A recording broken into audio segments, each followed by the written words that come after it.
നമസ്കാരം. ജിജി മനോജ് ബ്ലോഗിലേക്ക് എല്ലാവർക്കും സ്വാഗതം. ഇന്ന് കുക്കിങ്ങോ അങ്ങനത്തെ ഒന്നും വീഡിയോ അല്ല. കുറച്ച് പേര് പറഞ്ഞത് എന്നെക്കുറിച്ച് കൂടുതൽ അറിയണം, നിങ്ങളുടെ പ്രോപ്പർ സ്ഥലം എവിടെയാണ്, അങ്ങനെയൊക്കെ പറയണമെന്ന് പറഞ്ഞു. അപ്പോൾ അതിനെക്കുറിച്ച് എന്നെക്കുറിച്ച് നിങ്ങളുടെ മുമ്പിൽ കൂടുതൽ അറിയിക്കാൻ വേണ്ടിയിട്ടാണ് ഞാനിപ്പോൾ ഒരു വീഡിയോയിൽ വന്നിരിക്കുന്നത്. പേര് അറിയാമല്ലോ, ജിജി മനോജ്. മനോജ് എന്ന് പറയുന്നത് എൻ്റെ ഹസ്ബൻഡാണ്. ഹസ്ബൻഡിനെ കുറിച്ച് നമുക്ക് പിന്നൊരു വീഡിയോയിൽ പരിചയപ്പെടാം. ഞാൻ ജനിച്ചത് അതിമനോഹരമായൊരു നല്ല പാടമൊക്കെ ഉള്ളൊരു മുളഞ്ഞൂർ എന്ന് പറയുന്ന സ്ഥലത്താണ് ജനിച്ചത്. ഒറ്റപ്പാലം എന്ന ആ സ്ഥലത്തിൻ്റെ പേര് പറയാം. 1ാം ക്ലാസ് തൊട്ട് 3ാം ക്ലാസ് വരെ ഞാൻ അവിടെയാണ് പഠിച്ചത്. 4ാം ക്ലാസ്സിലും വേറെ നെല്ലിക്കുറിശി എന്ന് പറഞ്ഞ സ്കൂളിലാണ് പഠിച്ചത്. എൻ്റെ അപ്പനും അമ്മയും എന്നെ വളർത്തിയത് വല്യപ്പച്ചനും വല്യമ്മച്ചിയും. 4ാം ക്ലാസ് കഴിഞ്ഞപ്പോൾ ഞാൻ ഗവൺമെൻറ്റിലോട്ട് പോയി. കാരണം എന്താണെന്ന് ചോദിച്ചാൽ ഒരു പ്രായമായി, അപ്പോൾ അവർക്ക് എന്നെ നോക്കാൻ പറ്റാണ്ടായി. അങ്ങനെ ഞാൻ ഗവൺമെൻറ്റിൽ പോയി അവിടെ പഠിച്ചു. അധികം വിഷമമായിരുന്നു. കാരണം ഒരുപാട് ചെറുപ്പത്തിൽ നല്ല അടിപൊളിയായി ജീവിച്ച് പെട്ടെന്ന് വല്യപ്പച്ചനും വല്യമ്മച്ചേക്ക് ഉപേക്ഷിച്ച് പോകുമ്പോൾ നമുക്ക് ആർക്കായാലും ഒരു വിഷമം ഉണ്ടാവുമല്ലോ. അങ്ങനെ ഞാൻ അവിടെ പഠിച്ചു. ഇടയ്ക്കൊക്കെ എൻ്റെ വല്യപ്പച്ചനും വല്യമ്മച്ചയൊക്കെ കാണാൻ വരുമായിരുന്നു. പിന്നീട് എന്നെ കാണാൻ വരാണ്ടായി. കാരണം പിന്നെ അവർ പറഞ്ഞു പ്രായമായി, അതുകൊണ്ട് വരണ്ടെന്നൊക്കെ പറഞ്ഞു. അതുകൊണ്ട് പിന്നെ അങ്ങനെ വരാറില്ല. പിന്നെ അവർ മരണപ്പെട്ടു. അവരെന്നെ നോക്കാൻ കാരണം എന്നെ പ്രസവിച്ച് എനിക്ക് ജന്മം നൽകിയ എൻ്റെ അമ്മ എന്നെ 1.5 വയസ്സിൽ ഉപേക്ഷിച്ചു പോയി. അതുകൊണ്ടാണ് അവരുടെ കൂടെ പഠിച്ച് നിന്നതും അവരെന്നെ ഗവൺമെൻറ്റിലാക്കിയതും. പപ്പ വേറെ കല്യാണം കഴിച്ചു. അപ്പോൾ അവരങ്ങനെയും പോയി. ജനിച്ചതുകൊണ്ട് മാത്രം ആരും അപ്പനും അമ്മയും ആവില്ലല്ലോ. കുട്ടികൾക്ക് നല്ല വിദ്യാഭ്യാസം കൊടുക്കണം, അവരെ നന്നായി പഠിപ്പിക്കണം. അതൊക്കെ അല്ലേ ചെയ്യേണ്ടത്. ആ 2 പേരും എനിക്ക് ചെയ്തു തന്നിട്ടില്ല. ഞാൻ ഗവൺമെൻറ്റിൽ പഠിച്ചു. അവിടുത്തെ പഠിത്തമൊക്കെ കഴിഞ്ഞു. ഫാദർ മരണപ്പെട്ടു, വിഷുവിന് മരണപ്പെട്ടു. ഇപ്പോൾ 1 വർഷം കഴിഞ്ഞു. പിന്നെ ഞാൻ അങ്ങനെ ആരും ഇല്ലാതെ ഒരു കുട്ടിയെ പോലെയാണ് വളർന്നത്. ജീവിതത്തിൽ ഒരുപാട് വിഷമങ്ങളുണ്ടായി. പഠിത്തമൊക്കെ കഴിഞ്ഞു. അതൊക്കെ കഴിഞ്ഞപ്പോൾ ഞാൻ ഹോം നേഴ്സിൻ്റെ ഫീൽഡിലോട്ട് വന്നു. ഹോം നേഴ്സായിട്ടായിരുന്നു ഞാൻ ജോലി ചെയ്തത്.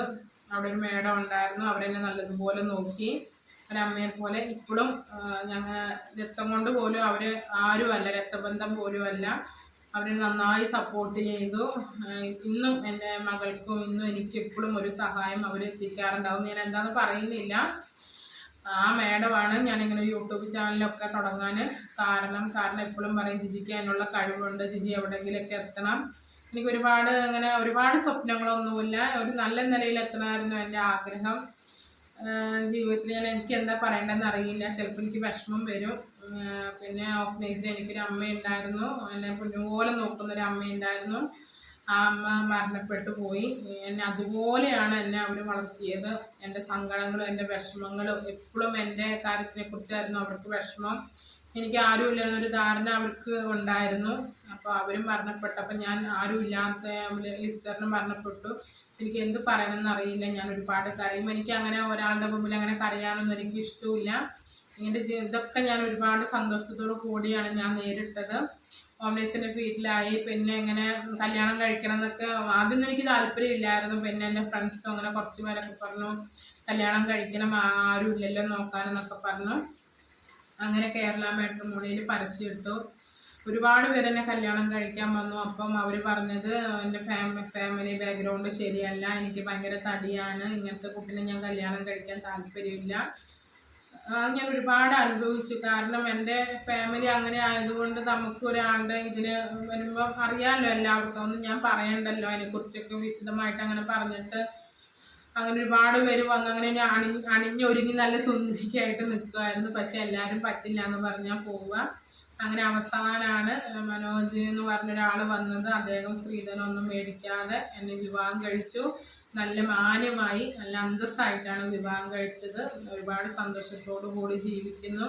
കല്യാണം കഴിച്ച് വരുമ്പോഴും ഉണ്ടാവുമല്ലോ പ്രശ്നങ്ങളൊക്കെ, അങ്ങനത്തെ ചെറിയ പ്രശ്നങ്ങളൊക്കെ ഉണ്ടായിരുന്നു.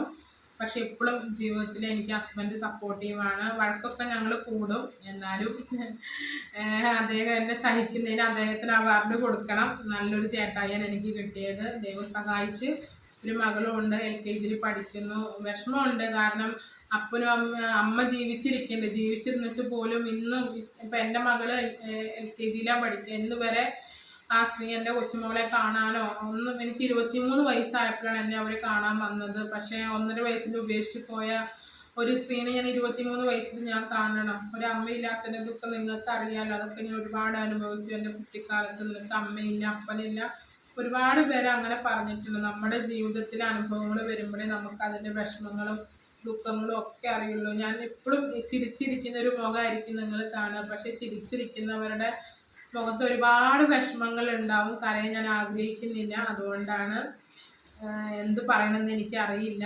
എൻ്റെ ഹസ്ബൻഡിൻ്റെ വീടാണ് കാസർഗോഡ്, നീലേശ്വരം എന്ന് പറയും, ചിറ്റാരിക്കാലും മണ്ഡപം അവിടെയാണുള്ളത്. എൻ്റെ ഹസ്ബൻഡിൻ്റെ പെർമിഷനോട് കൂടിയാണ് ഞാൻ ഈ വീഡിയോ ചെയ്തത്. അദ്ദേഹത്തിന് കുഴപ്പമില്ല എന്ന് പറഞ്ഞു. അപ്പോൾ എൻ്റെ ഹസ്ബൻഡിന് കുഴപ്പമില്ലെങ്കിൽ പിന്നെ ഞാൻ മറ്റൊരാളുടെ കാര്യം ഞാൻ നോക്കേണ്ട ആവശ്യമില്ലല്ലോ.